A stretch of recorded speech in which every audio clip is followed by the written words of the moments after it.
Hello viewers, welcome to Eshwar kitchen. ఈరోజు మన ఛానల్లో కాజు పకోడా ఎలా చేయాలో చూద్దాం. ఈ వీడియోని స్కిప్ చేయకుండా చివరి వరకు చూడండి. ఖచ్చితంగా మీకు ఈ కాజు పకోడీ నచ్చుతుంది. Let's started. ముందుగా పావు కేజీ జీడిపప్పును 2 గంటల పాటు వాటర్లో నానబెట్టుకొని 2 గంటలు అయిన తర్వాత ఈ జీడిపప్పును ఒక ప్లేట్లోకి తీసుకోవాలి. ఒక కప్పు శనగపిండిని తీసుకోవాలి. మనం పకోడీ తినేటప్పుడు కాజు ఎక్కువగా తగలాలంటే మనం శనగపిండి తక్కువ వేసుకోవాలి. లేదు పర్లేదు అని అనుకుంటే కొంచెం శనగపిండి ఎక్కువేయొచ్చు. నేనైతే ఒక కప్పు శనగపిండి తీసుకున్నాను. తరువాత వీటిలో కొంచెం కారం వేసుకోవాలి. ఇప్పుడు నేనేసే కారం ఎటువంటిదంటే చాలామంది చెప్తుంటారు కదా!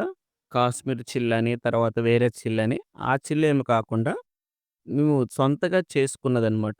ఇప్పుడు ఎండుమిర్చి ఉంటుంది కదా! ఎండుమిర్చిని ఆరబెట్టి దాంట్లో ఇంకొంచెం ఇంగ్రీడియెంట్స్ వేసి మిల్లిలో చేపించుకుందనమాట. ఇదైతే చాలా అంటే చాలా బావుంటుంది. అటువంటి కారం అనమాట. మీకు కావాలి అంటే కామెంట్ చేయండి. అది ఎలా చేయాలో కూడా నేను వీడియో చేస్తాను. తరువాత కొంచెం గరం మసాలా వేయాలి. తరువాత ఇందులో జింజర్ గార్లిక్ పేస్ట్ వేయాలి. ఇది చూసారు కదా! ఇది మేమైతే దంచుకున్నాం. ఒకవేళ మనం పేస్ట్ వేస్తే తెలీదు గానీ, ఇలా దంచుకొని వేస్తే మనం పకోడీ తినేటప్పుడు ఆ అల్లం మన నోటికి తగులుతూ ఉంటదనమాట. ఆ వెల్లుల్లి కూడా నోటికి తగులుతూ ఉంటది. చాలా అంటే చాలా బావుంటది. కాబట్టి మీరు కూడా ఇలా దంచుకుంటూ వేసుకుంటే బాగుంటుంది. మీరు చూస్తున్నారు కదా! నేను ఏ కొలతలతో ఏ విధంగా అయితే చేస్తున్నానో, మీరు కూడా అదే ప్రకారం చేయగలిగితే, మనం షాపులో కొనేదానికంటే టేస్టీగా ఈ కాజు పకోడీ మనకొస్తుంది. మీరు కూడా అలానే ట్రై చేయండి. ఇందులో కొంచెం ధనియాలు వేసుకోవాలి. ధనియాలు ఎలా అంటే, ఇప్పుడు నేను చూపిస్తున్నాను కదా! మన అరచేతిలో వేసి, ఇంకొక చేతితో ఇలా నలుపుకుంటే అది పలుకులు పలుకులుగా అవుతుంది. అటువంటి ధనియాల్ని ఇందులో వెయ్యాలి. ఇందులో కొంచెం బియ్యం పిండిని వెయ్యాలి. ఈ బియ్యం పిండి వేయడం వల్ల కొంచెం క్రిస్పీనెస్ వస్తుంది. ఇదైతే ఆప్షనల్ అండి. మీకు కావాలంటే బియ్యం పిండి వేసుకోవచ్చు. లేదంటే స్కిప్ చేసేయవచ్చు. నేనైతే బియ్యం పిండేస్తున్నాను కొంచెం క్రిస్పీగా రావాలని. తరువాత ఇందులో మనకి రుచికి సరిపడా ఉప్పును వేసుకోవాలి.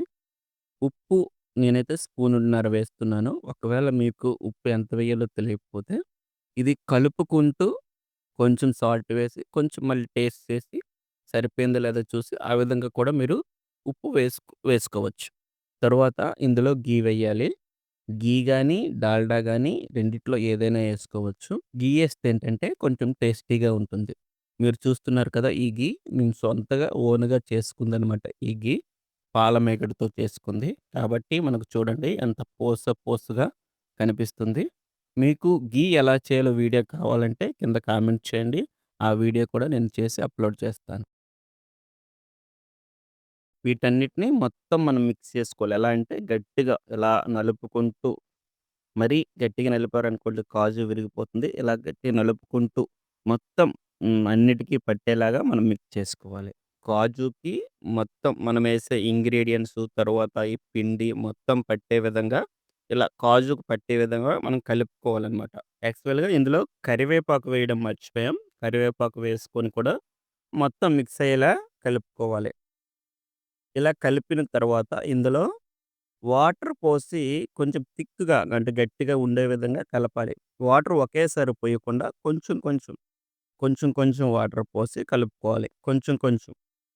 నేను చూపించా కదా వీడియోలోన అదే విధంగా కొంచెం కొంచెం వాటర్ పోసి కలుపుకొని ఆ మిశ్రమాన్ని థిక్‌గా వచ్చేంత వరకు ఇప్పుడు పకోడీకి ఎలా సరిపోతుందో ఆ థిక్‌నెస్ ఇప్పుడు చూసారా ఏ విధంగా ఉందో? ఆ! ఆ థిక్‌నెస్ వచ్చే విధంగా కలిపేసుకోవాలి. చూడండి ఎంత చక్కగా వచ్చింది. మీరు కూడా సేమ్ ఇదే విధంగా కలుపుకుంటే సరిపోతుంది. ఇప్పుడు గ్యాస్ పైన పాన్ పెట్టి అందులో ఆయిల్ వేసి గ్యాస్‌ని హై ఫ్లేమ్‌లో పెట్టి ఆయిల్‌ని వీట్ చేసుకోవాలి.